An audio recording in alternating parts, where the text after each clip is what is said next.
Hello everyone, मैं मंजू आपके साथ एक नई वीडियो के साथ आई हूँ जिसमें हम भारत के मानचित्र के बारे में पढ़ेंगे।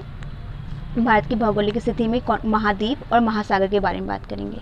सबसे पहले हम जानते हैं कि महाद्वीप होता क्या है। महाद्वीप से जाने पहले द्वीप किसे कहते हैं?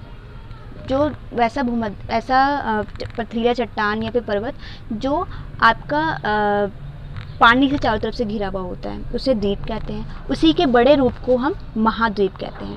टोटल दुनिया में हमारे पास विश्व में 7 महाद्वीप हैं। पहला है हमारा एशिया, सबसे बड़ा महाद्वीप है। फिर है अफ्रीका, फिर है नॉर्थ अमेरिका, फिर है साउथ अमेरिका, फिर है Antarctica, then Europe, then Australia. Australia महाद्वीप सबसे छोटा महाद्वीप है और एशिया सबसे बड़ा महाद्वीप है। ठीक है, एशिया महाद्वीप में ही आपका माउंट एवरेस्ट है, सबसे बड़ी पर्वत श्रृंखला। इसकी खास बात ये, ठीक है। और एक और बात, हाँ, कई बार ऑप्शन में 6 महाद्वीप भी आ जाते हैं, तो यूरोप प्लस एशिया, यूरेशिया भी बोला जाता है इसे। यूरोप प्लस एशिया को यूरेशिया भी कहा जाता है, तो इसको एक महाद्वीप में भी कंसिडर किया जाता है। कई बार 6 महाद्वीप बोले तो आपका यूरेशिया भी आ जाता है, ठीक है। फिर सबसे छोटा महाद्वीप है आपका ऑस्ट्रेलिया, जो चारों तरफ पानी से घिरा हुआ है, इसलिए इसको जलीय महाद्वीप भी कहते हैं, ठीक है। अब हम बात करते हैं महासागर के बारे में। महासागर क्या होता है? पानी का वृहत्तम रूप, सबसे बड़ा रूप को ही महासागर कहा जाता है, सबसे छोटे रूप को सागर कहा जाता है। तो हमारे पास टोटल 5 महासागर हैं।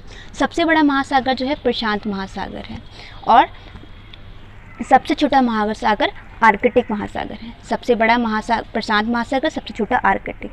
प्रशांत महासागर जो है आपका राउंड शेप में है, वृत्तीय आकार में। देखिए, आपका हाफ इधर आ जाएगा और हाफ इधर आ जाएगा, तो ये आपका प्रशांत महासागर वृत्तीय रूप में है।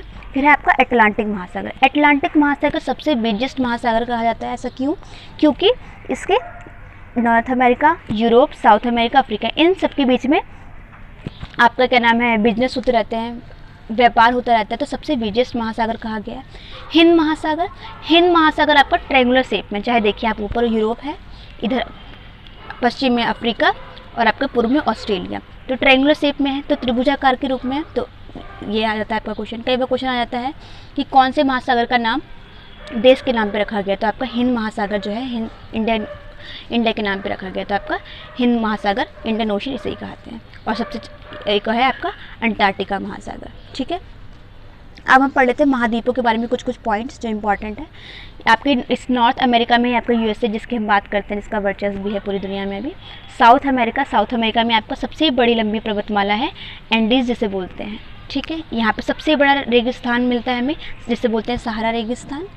यहाँ पर आपका माउंट एवरेस्ट मिलता है, सबसे बड़ा पर्वत। और यहाँ पे इसके दक्षिण में ही आपका भूमध्य सागर भी है, ठीक है, जिसे मेडिटेरियन सी भी बोलते हैं, ठीक है। अब यहाँ पे हम जानेंगे थोड़ा सा कि कई बार क्वेश्चन पुटअप हो जाता है कि कौन कौन से देश से रेखाएं निकलती, कौन कौन सी रेखाएं निकलती हैं। तो आपका कर्क रेखा, एक सबसे पहले जानते हैं कि भूमध्य रेखा क्या होती है। भूमध्य रेखा जो होती है पृथ्वी को 2 बराबर भागों में बांटती है, जिसे हम इक्वेटर भी कहते हैं, इसको 0 डिग्री कहा जाता है। ये पृथ्वी को 2 बराबर भागों में बांटती है। तो कई बार क्वेश्चन आता है कि कौन से भाग में सबसे ज़्यादा लोग रहते हैं, तो उत्तरी भाग में, क्योंकि भूमध्य रेखा जो है पृथ्वी को 2 बराबर भागों में बांटती है, तो उत्तरी भाग में लोग ज़्यादा रहते हैं। तो क्वेश्चन आप राइट ऑप्शन रहेगा नॉर्थ या साउथ या वेस्ट। तो वेस्ट तो आंसर है ही नहीं, नॉर्थ में ही आपका आ जाएगा, ठीक है। नॉर्थ में आपका पूरा भूभाग ज़्यादा रहता है। फिर क्वेश्चन ये भी आ सकता है कि कौन सा महाद्वीप है जिससे तीनों रेखाएं निकलती है। तो आप ध्यान दीजिएगा, अफ्रीका से जो है आपका भूमध्य रेखा भी निकलती है, कर्क रेखा भी निकलती है और मकर रेखा भी निकलती है। साउथ अमेरिका से हमारी 2 रेखाएं निकलती हैं, भूमध्य रेखा और मकर रेखा। अमेरिका से हमारा कर्क रेखा निकलता है, एशिया से भी हमारा कर्क रेखा निकलता है, और ऑस्ट्रेलिया है जिससे हमारा मकर रेखा निकलता है, ठीक है। तो इतना ही इन सब में इम्पॉर्टेंट मुझे लगा, ठीक है, जो बेसिक है। I hope you will like this.